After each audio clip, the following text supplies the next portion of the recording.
Kannur railway സ്റ്റേഷനിൽ എവിടെങ്കിലും ഉണ്ട് ചങ്ങായിമാരെ ടവലിന്റെ കാറ്റേറ്റിട്ട് ഒരു ചങ്ങായി വീണത് കൊണ്ട് വയനാട് പെരണ്ടാക്കിയിട്ട് അത് LDFന്റെ നേട്ടാന്ന് പറയാം. നാണുണ്ടോ സഖാക്കളെ? ദുരിതാശ്വാസ ഫണ്ടിലേക്ക് മുഖ്യമന്ത്രിക്ക് നാട്ടുകാർ മൊത്തം അയച്ചു കൊടുത്തത്. അതാണ് മമ്മൂട്ടി നടൻ പറഞ്ഞത്. മമ്മൂട്ടി നടൻ വയനാട് ഇറങ്ങിയപ്പോ അവിടുത്തെ ജില്ലാ സെക്രട്ടറി പിന്നാലെ നടക്കുകയാണ്. അതെന്താ? അത് നമ്മളുതാണ് വരുത്താൻ. മമ്മൂട്ടി പറഞ്ഞു നിങ്ങൾ എന്തിനെ പിന്നാലെ നടക്കണം? മമ്മൂട്ടി ശരിക്ക് എന്താ പറയാ, പച്ച മലയാളത്തിൽ പറഞ്ഞ ആട്ടി വിടുന്ന പോലെ പറഞ്ഞത്. എന്നിട്ട് ആ മമ്മൂട്ടി അത് പറഞ്ഞപ്പോ മമ്മൂട്ടിയുടെ ഫേസ്ബുക്കിലേക്ക് ചെന്നത് കമന്റ്സുകൾ കൊണ്ടുണ്ടോ? ഒന്ന് അതിന്റെ ഒരു കുടിക്കടന്ന് പകർത്തി വെക്കണം. തമ്മ തെറ്റിയവരെന്തും പറയും. ഇപ്പൊ ജയിലിൽ തന്നെ നമ്മളേക്ക് പോരാത്തത് എന്തുകൊണ്ടാ? അവിടെ കുറവ് ഇല്ല എന്ന് നമുക്ക് അറിയാച്ചല്ല, അവിടെ കൊടിയ ദുരിതാണെന്ന് അറിയാം. പക്ഷെ ഇങ്ങോട്ടുണ്ട് പോന്നാ ഇവിടുന്ന് ആണ്ട് പോയ വായിലാവില്ല, അവിടെ പോന്നാല് അത് വെറുതെ അല്ല. ഇപ്പൊ കുഞ്ഞികൃഷ്ണൻ കണ്ടില്ല ഞങ്ങൾ പയ്യന്നൂരിലെ കുഞ്ഞികൃഷ്ണൻ എന്ന് പറയുന്ന മാർക്സിസ്റ്റ് പാർട്ടിയോട് ഫണ്ടിന്റെ കണക്ക് ചോദിച്ച ചങ്ങാതി സ്ഥാനാർത്ഥിയായി മത്സരിച്ച് അയാള് തെരഞ്ഞെടുപ്പ് കമ്മിറ്റി ഓഫീസ് വെച്ച പറമ്പിന്റെ ഉടമസ്ഥനെ വിളിച്ച് ഭീഷണിപ്പെടുത്തി. ആ ഓഫീസ് വിളിച്ചു മാറ്റിയിരിക്കുകയാണ്.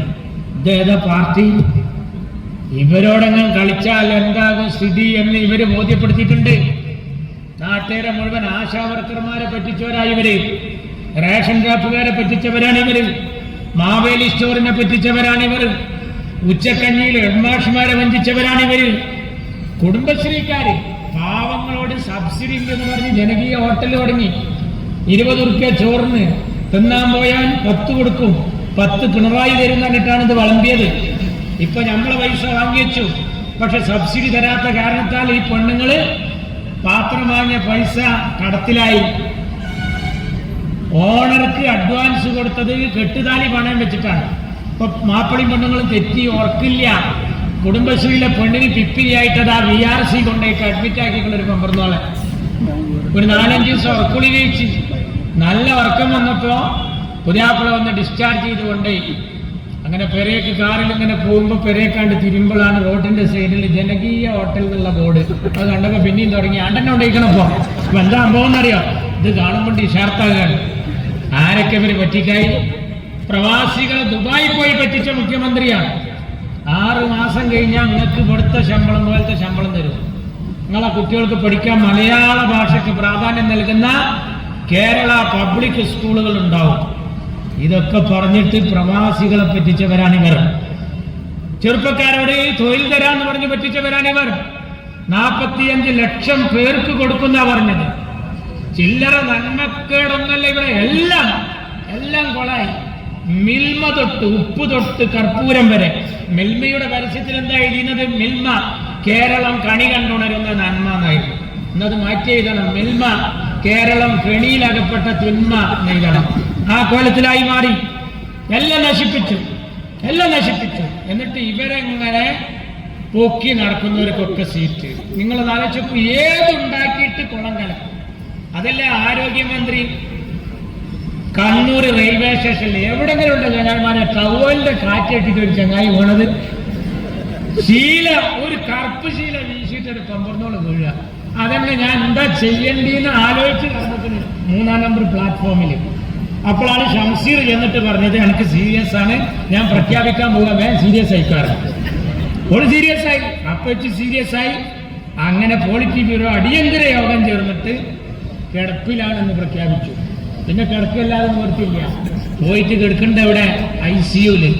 ICUല് പെരുന്നാള് കണ്ടില്ലേ? സിസ്റ്റർമാരൊപ്പം കയ്യൊട്ടിപ്പാടിന്, സിസ്റ്റർമാരൊപ്പം ഭരതനാട്യം, മോഹിനിയാട്ടം, സെൽഫി, കുൽഫി ഇതെല്ലാം നടത്തി. അല്ലെങ്കിൽ നിങ്ങളൊന്ന് ആലോചിച്ച് നോക്കി. എവിടെയെങ്കിലും നമ്മളെ വാപ്പാരും വെല്ലിപ്പാരൊക്കെ എത്ര ICU കയറ്റിയതാ?